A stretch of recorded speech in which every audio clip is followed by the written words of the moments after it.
萧家，萧炎。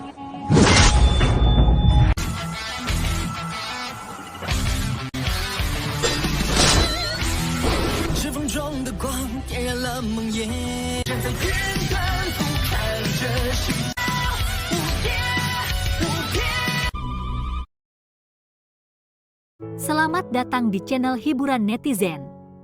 Mari kita lanjutkan part berikutnya dari cerita novel Donghua Battle Through the Heavens. Ini hanyalah full spoiler. Tanpa banyak kata demi menghemat kuota, segera kita mulai isi ceritanya. Xiao Yan duduk di kursi batu di halaman yang tenang. Secangkir teh di atas meja di tempat duduknya, meja terbuat dari batu, dan ada 2 piring makanan ringan telah diletakkan di atasnya. Teko teh hijau memancarkan awan samar yang menyebarkan sedikit aroma. Xiao Yan diam-diam duduk di kursi batu. Dia sesekali mencicipi segelas teh hijau, dan tiba-tiba merasa sedikit sentimental. Bagaimanapun dia akan meninggalkan tempat ini. Apalagi masa depan dipenuhi ketidakpastian. Terlepas dari seberapa kuat seseorang, hati mereka akan merasa sedih di hadapan masa depan yang tidak mereka yakini. Xiao Yan melihat daun pohon yang agak kekuningan di halaman dan tanpa sadar menghela nafas lembut.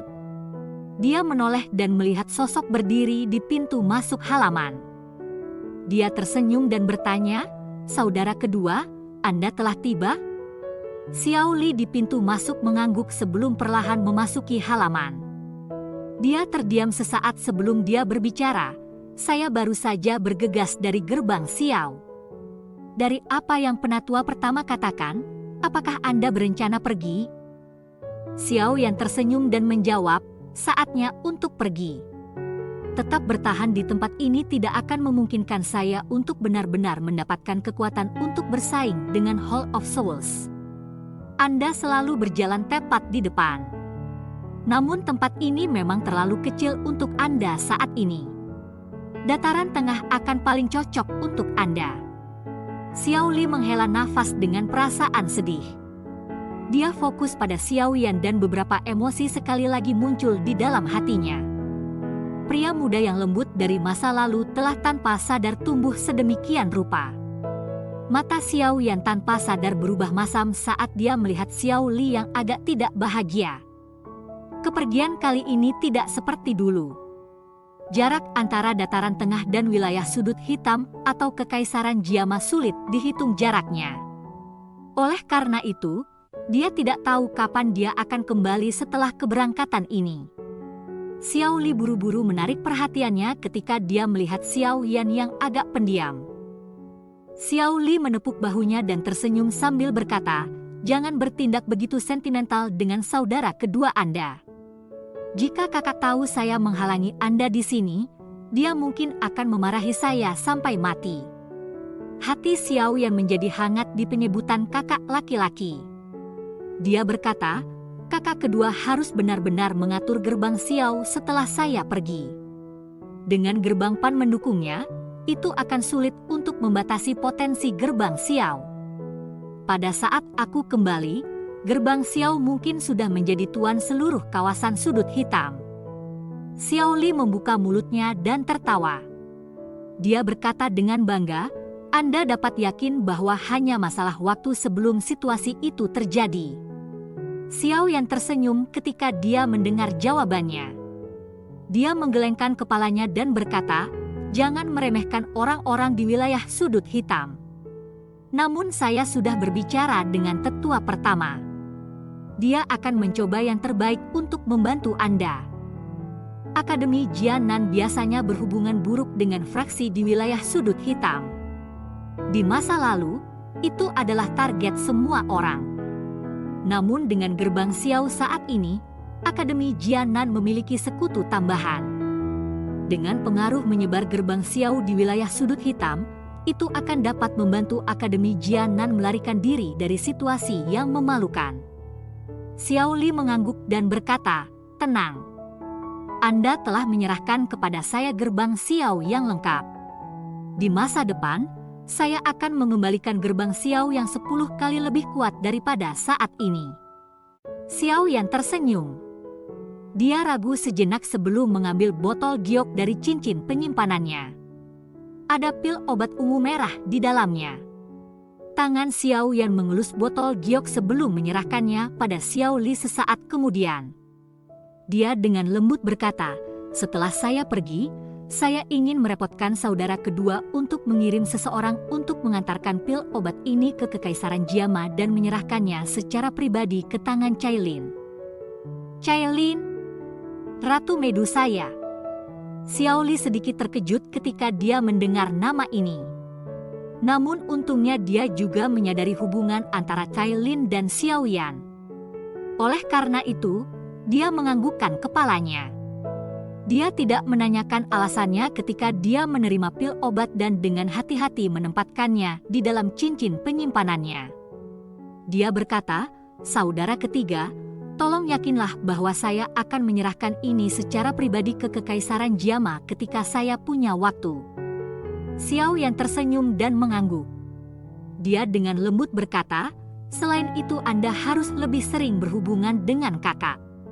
Aliansi yang berkembang dalam Kekaisaran Jiama. Dengan Cailin mengawalnya, Hall of Souls akan merasa sulit untuk mencelakakan aliansi Yan, kecuali para ahli sejati terlibat.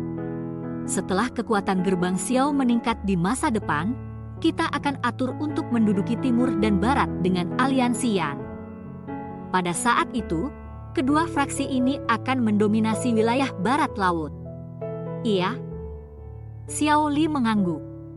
Dia melihat Xiao Yan dan bertanya, "Kapan Anda akan kembali setelah meninggalkan tempat ini?" Xiao Yan diam. Dia segera menggelengkan kepalanya dan dengan lembut berkata, "Saya tidak tahu." "Kapan Anda akan berangkat?" "Besok." Xiao Li tanpa sadar tertawa terbahak ketika mendengar ini. Dia melangkah maju dan dengan kasar memberi Xiao Yan pelukan besar. Tangannya dengan paksa menepuk punggung Xiao Yan saat dia berkata, "Kecil rekan, jagalah dirimu baik-baik. Ingat kata-kata kakak laki-laki. Klan Xiao tidak dapat melakukannya tanpamu. Penyelamatan ayah juga sesuatu yang hanya bisa Anda raih." Mendengar suara Xiao Li tiba-tiba menjadi jauh lebih serak, mata Xiao Yan tanpa sadar berubah merah meskipun karakternya. "Saudara kedua, Anda juga harus berhati-hati." Sinar matahari yang hangat tersebar dari langit keesokan harinya dan bersinar di pintu masuk Akademi Batin. Sekelompok kepala manusia yang padat bergerak ke sana. Banyak tatapan menatap bukit kecil di luar pintu. Beberapa sosok berdiri tegak di tempat itu. Tetua pertama, saudara kedua, tidak apa-apa dengan hanya mengirim kami keluar sampai tempat ini. Xiao Yan melihat Suqian dan Xiao Li di pintu masuk sebelum sekali lagi melihat Wu Hao dan banyak siswa Akademi Batin di belakang. Dia tanpa sadar tersenyum dan berbicara dengan suara yang sangat jelas. Melihat wajah pemuda berjubah hitam yang dipenuhi dengan senyum hangat, Suqian juga merasa agak sentimental. Dia berkata, "Ada banyak di antara Anda. Xin Lan juga belum mencapai kelas Do Uang dan tidak bisa terbang. Oleh karena itu, Anda harus menggunakan Griffon ini untuk menggantikan jejak Anda." Sosok hitam besar membawa teriakan elang saat perlahan turun dari langit setelah suara Suqian terdengar. Ini mengepakkan sayapnya yang sangat besar, membawa angin liar yang menyebabkan pepohonan kecil di sekitarnya untuk membengkokkan tubuh mereka. "Terima kasih banyak penatua pertama." Hati Xiao Yan juga merasakan kehangatan saat dia melihat Griffon ini di depannya. Setelah itu, dia menangkupkan kedua tangannya dan tersenyum berterima kasih pada Suqian. Setelah mengatakan semua ini, Xiao Yan tampaknya tidak mau tinggal di atmosfer perpisahan semacam ini untuk waktu yang lama. Tubuhnya bergerak dan muncul di Griffon. Dokter peri kecil, Ziyan dan Xin Lan juga mengikuti di belakangnya. Namun untungnya ruang di atas Griffon ini cukup besar. Oleh karena itu, tidak tampak tertekan meskipun 4 orang. "Xiao Yan, berhati-hatilah dalam perjalanan Anda." Xiao Li sekali lagi berteriak keras ketika dia melihat Griffon yang perlahan mengepakkan sayapnya. Xiao Yan mengangguk sedikit ke arah Xiao Li sambil berdiri di atas kepala Griffon yang sangat besar. Tatapannya segera menyapu semua orang. Akhirnya, dia menghirup nafas panjang dan melambaikan lengan bajunya. Angin mendukung Griffon ketika dengan cepat naik ke langit. "Ketua, selamat jalan!" Raungan keras dan jelas tiba-tiba terdengar dari pintu masuk akademi di bawah ini saat Griffon perlahan naik ke langit. Xiao Yan menoleh dan melihat sejumlah anggota dari gerbang PAN berteriak dengan wajah memerah. Xiao Yan tersenyum sedikit. Dia menangkupkan tangan ke arah semua orang di bawah dan tawa yang jelas perlahan-lahan ditransmisikan ke bawah sementara Griffon bangkit. Tidak ada yang berubah. "Semua orang, saya yakin kita akan bertemu lagi suatu hari nanti jika ditakdirkan. Mari kita bertemu di dataran tengah." Sementara tawa yang jelas perlahan-lahan diturunkan dari langit, Griffon di langit telah berubah menjadi titik hitam kecil dan dengan cepat menghilang dari pandangan semua orang. Cukup banyak orang merasa sentimental dari sisa suara yang tersisa. Suqian menarik tatapannya. Dia menoleh dan melihat Xiao Li di sampingnya sebelum tersenyum berkata, "Tidak perlu khawatir." Mengingat karakter orang itu, dia juga akan dapat bertahan dengan baik bahkan di dataran tengah.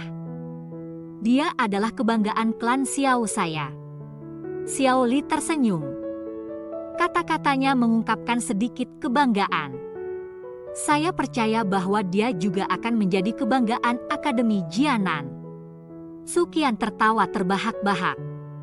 Setelah itu, dia berbalik dan berjalan menuju Akademi Batin. Ketika dia berjalan, dia berkata, "Saya benar-benar tidak tahu situasi menarik seperti apa yang akan terjadi jika orang ini bertemu dengan kepala sekolah di dataran tengah." Hehehe. Mendengar tawa aneh di akhir kata-kata Suqian, orang-orang di pintu masuk akademi tanpa sadar saling memandang. Mereka merasa agak bingung ketika mereka berbalik dan mengikuti.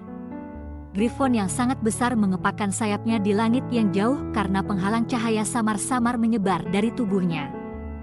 Benar-benar menghalangi angin liar yang menerjang mereka. Xiao Yan berdiri di belakang Griffon dengan tangan di belakang punggungnya. Tatapannya perlahan menarik diri dari arah Akademi Batin yang sudah lenyap dari pandangannya. Dia juga merasa sedih karena harus pergi. "Apakah kami benar-benar membawa gadis ini?" Dokter peri kecil di samping tampaknya menyadari kesedihan Xiao Yan saat ini.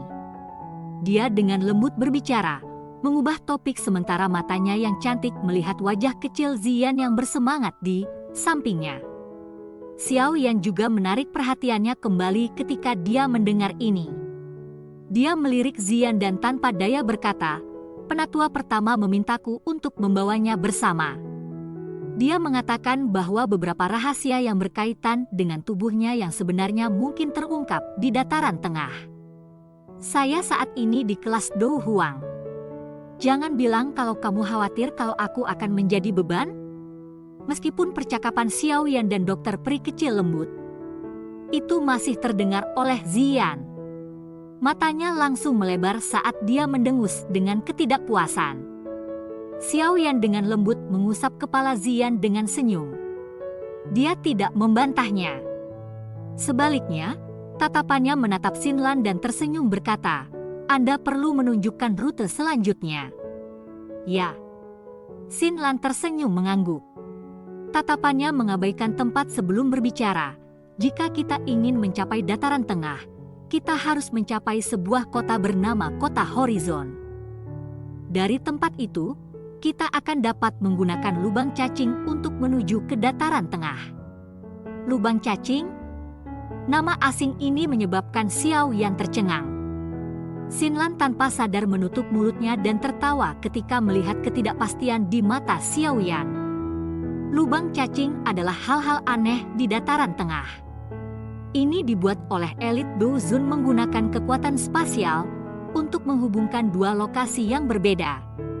Jarak dari wilayah sudut hitam ke dataran tengah akan membutuhkan seorang elit Douzong setidaknya setengah tahun untuk sampai. Namun jika seseorang menggunakan lubang cacing, seseorang hanya membutuhkan waktu 1 bulan. Namun penciptaan lubang cacing cukup sulit. Selain itu, harus sering diperbaiki. Kekuatan orang yang memperbaiki harus setidaknya di kelas Douzong. Oleh karena itu, sangat langka untuk muncul di wilayah apapun selain yang seperti dataran tengah. Xiaoyan sekali lagi tertegun. Lubang cacing? Diperlukan seorang elit Douzong untuk menjadi tukang reparasi? Dataran tengah ini sebenarnya memiliki hal-hal misterius dan baru seperti itu? Pada saat ini, Xiaoyan tampaknya memiliki kesulitan dari cara memasuki kota. Cerita pun bersambung ke episode selanjutnya. Jangan lupa di like, komen, subscribe, dan share-nya ya, biar tambah semangat dan konsisten, dan dapat membantu meningkatkan kultivasi Xiaoyan. Terima kasih.